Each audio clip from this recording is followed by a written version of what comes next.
Hey crew, welcome back to our channel. My name is Stacy. My name is DJ, and welcome back to our channel. Today, we want to thank you guys for 10,000 subscribers. Hey guys, I'm CBDB. You want to turn your Sorry. Dang, Okay, we'll do it live. All Right. right, yeah. So we just want to appreciate you guys. Y'all, we've been at this for a long time, and not always with the best motives, but we got a lot of things coming up ahead, and With we the are best just motives. with the best motive now, because we started off just like grinding for, for the views and stuff like that, and that's just not what we really. That's not who we are, and we left for a long time because it got frustrating, but we'll get to that later. But thank you guys. We had good reason for leaving this last I time. mean, yeah, this last time we did, and as you guys have seen the separated video, we were separated for 6 months. About 6 months. Yeah, so I think we learned a lot during that 6 months, and I can honestly say, like, I'm not. If I could go back and change a lot of things that happened during that 6 months or that caused that 6 month separation, of course, I wouldn't want to go through that again. But I am internally grateful because, like, the way I see my wife now, because I feel like we're doing marriage the right way, and I had a lot of. I think when we all go into marriage, we have like a lot of selfish motives that sometimes we don't really think about. But I think over time, it's just letting that go and really understanding what the definition of marriage is supposed to be, how God intended intended marriage to be. So really just learning what that looks like, and I've just been excited. Like, I don't know, I think I've been annoying her for the past couple of weeks because, like, I just miss my wife. Like, every time I go out to work and stuff like that. He'll text, I miss you, and that's new to me. And like he comes over and kisses me a lot and says I love you a lot more. I love my wife. Like, I Yeah, he appreciate did you text a me lot, that today. and it's not. It's not to say that you've even changed. You changed a lot. Don't let me start lying. You changed a lot. Don't lie but, there. No, I'm just yeah, playing. yeah, you changed a lot. But there's a lot of qualities in you that drew me to you whenever we first met. I mean, the reason why I started talking to you. So really seeing that in the right light and appreciating who you are and not what you provide for me, if that makes sense. And I think a lot of people get into relationships for that reason, like seeing certain things about other people and like, oh yeah, I can change this about that person, like finding things about that person that was like, I like them, but they do this too much, stuff like that. And yeah, that's not what marriage is about at all. I think we had that issue in counseling. Yeah. When we first started counseling, we was like, he needs to be fixed. And she Yeah, was like, pretty much. let me tell you what needs to be fixed about her. So I think we've kind of grown past that, and we see certain things within ourselves. Instead of looking at each other, we see things within ourselves that we need to fix, and we work on that instead of, playing a blame game like we did in the past. Oh yeah, absolutely. So we do. You was looking down like he was reading something. Well, I am. Oh. Janae says, hey, y'all. Hey. What up? Appreciate y'all for joining us. I know it's super late. It is. It is super late. Yeah, but we had a regular day today. So I worked this morning and then got off and then ran a whole bunch of errands. And yeah, but appreciate y'all for joining us this late. We had to get on and say thank you for the 10K. Definitely. And just let y'all know how it's going. I know in our last video, when we talked about the separation, it was a lot of people saying, they're grateful for us telling our story because we dealt with it firsthand, and to really know, how we're getting through it. I think that's important because some people separate and they can't come back from it, but you have to. Yeah, I think the most important thing that we could share about our separation is we did not think we was coming back. Together. Like, we were both, like, pretty clear that this relationship was over. So for that, the fact that God can bring us back from that, that's what I really want to let people know. Like, I don't know what's going on in your relationship. People separate for various reasons, a lot of them, really good reasons. But just to know that God can refurbish, restore, sustain anything at all, and we give him all the glory because it wasn't us.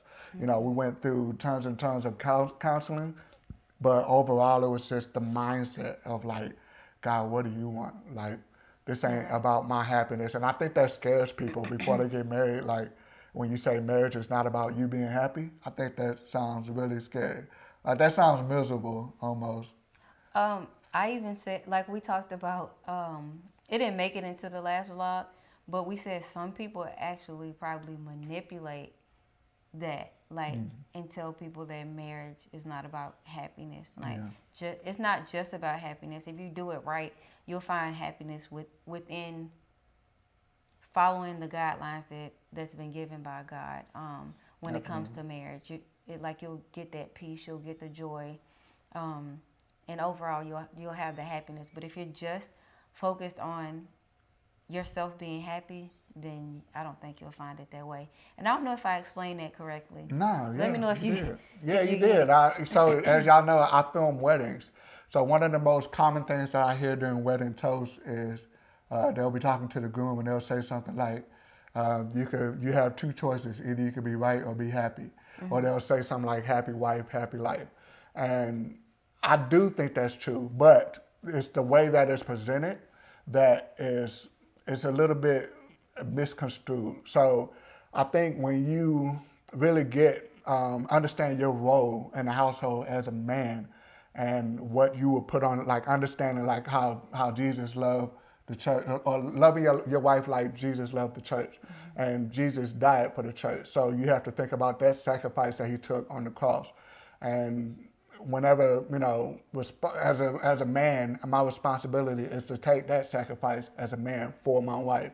So whenever she's upset, I'm not thinking like, oh, she's crazy or she needs to get her life together. It's like, what do I need to do, because that's my responsibility. It's my responsibility to manage the fun, to manage the moods, manage the sadness, manage the happiness. That's not to say that it's like all my fault, but it's like that's the mindset that I have. You're saying you set the tone. Yeah. And she takes, she'll internalize her own blame, her own responsibility. But that's not for me to manage. It's not for me to say, hey, this is your fault. You need to do that. Her what is it, convictions, honor your convictions. So she'll get convicted as I honor Christ. She gets convicted by that to say, oh, I want to follow. And that just entices her, to want to follow my lead for the most. I mean, maybe I shouldn't just say that for you, but. Right, it does. If you're being the man that God called you to be, then I don't have another option, if I want to be right with God, but to follow you. She had to take a hard swallow. Because so many people, and I was one of those people, that when you say submissive, to be submissive, it's like, that's offensive. Like, what do you mean, be submissive? What do you mean, follow him? So I guess that's why you have to choose.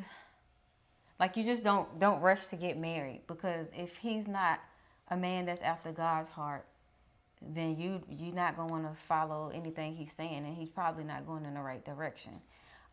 Speaking as believers. Going in the right direction, yeah. I said I definitely wasn't always going in the right direction.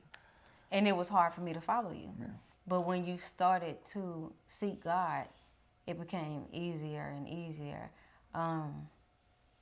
So like if you're a Christian, if you're a believer, then I would say look for a man that's following after God's heart, that's running after God, because that's how we got back together.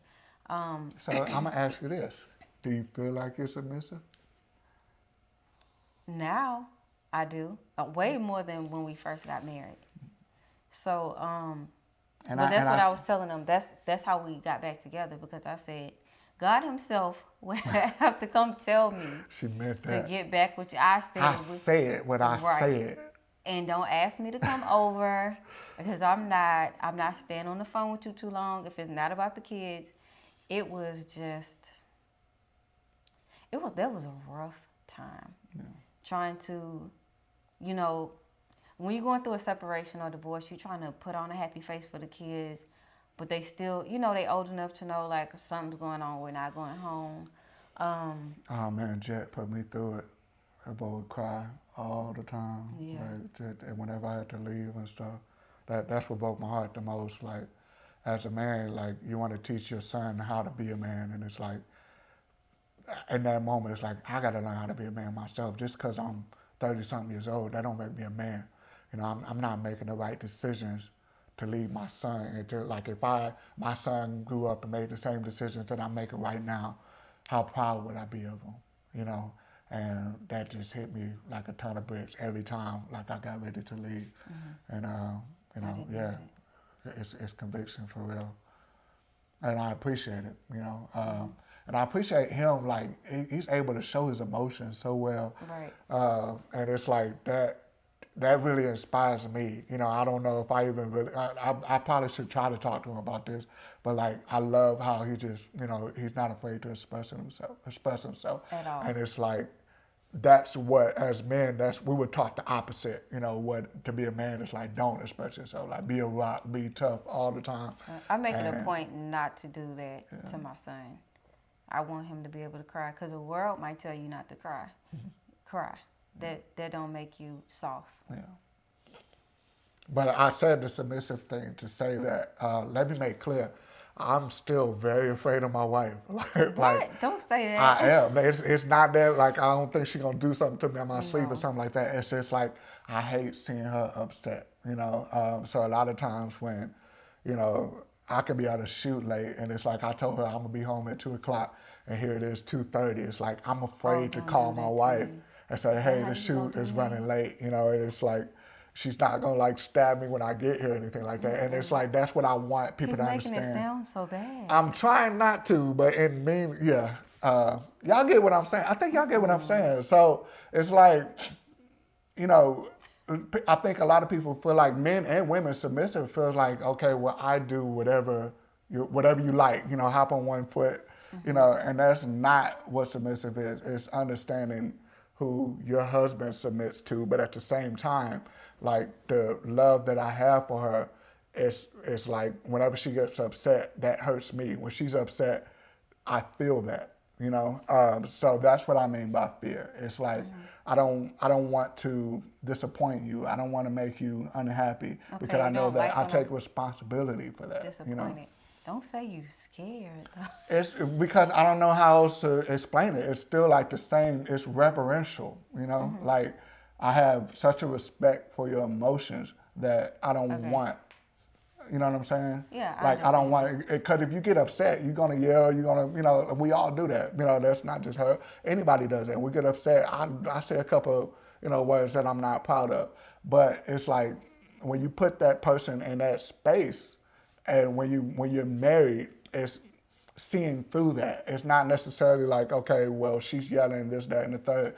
It's like, why is she yelling, and how can I take responsibility? How am I responsible for this? You know, and being able to see through that is love to me. You know, and that's what I've learned from, you know, understanding what Christ is to us. That, you know, I wasn't always right. You know, I wasn't always a good person. I'm still not the greatest person in the world, but understanding that where I came from, where God saved me from, who I could be without him, that is grace. And to really understand that grace and forgiveness that I have in my life, it's so easy to pass it on. So easy. Right.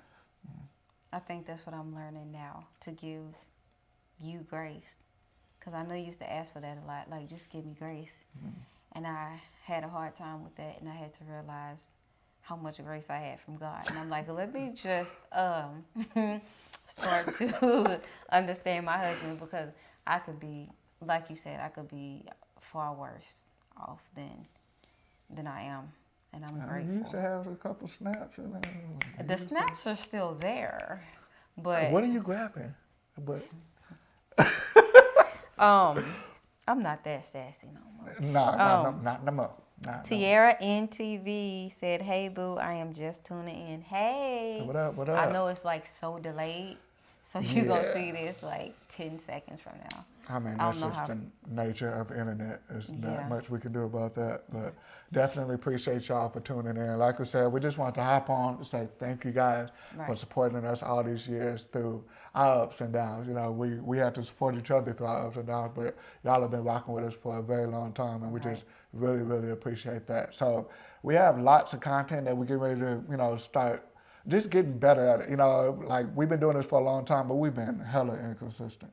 Right. Hella inconsistent, and partially because I do this for a living, so it's kind of like I don't know if y'all know any like beauticians or whatever, but if you know a girl that does some great hair, chances are her hair isn't always great herself. Or if you a dude, a dude that works on cars, he probably drive a busted up old car. It's like when you do stuff for other people, you tend not to do it for yourself too much. So, but like I said in the last video, just kind of learning to release certain responsibilities. And I think that's really me trying to understand my purpose here on this earth and trying to spend more time with my family. Like, I love my wife. I want to spend more time with my wife.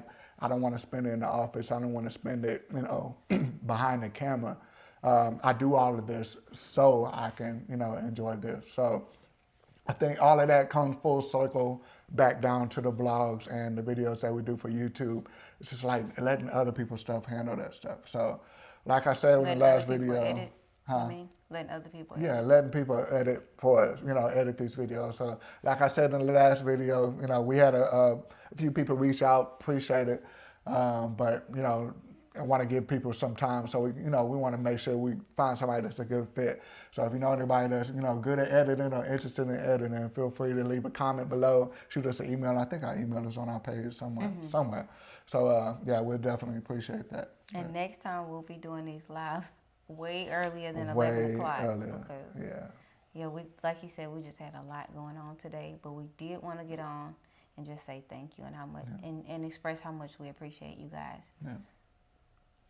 So with that being said, I think that is it. So thank you guys for rocking with us today. My name is DJ. And my name is Stacy. Out.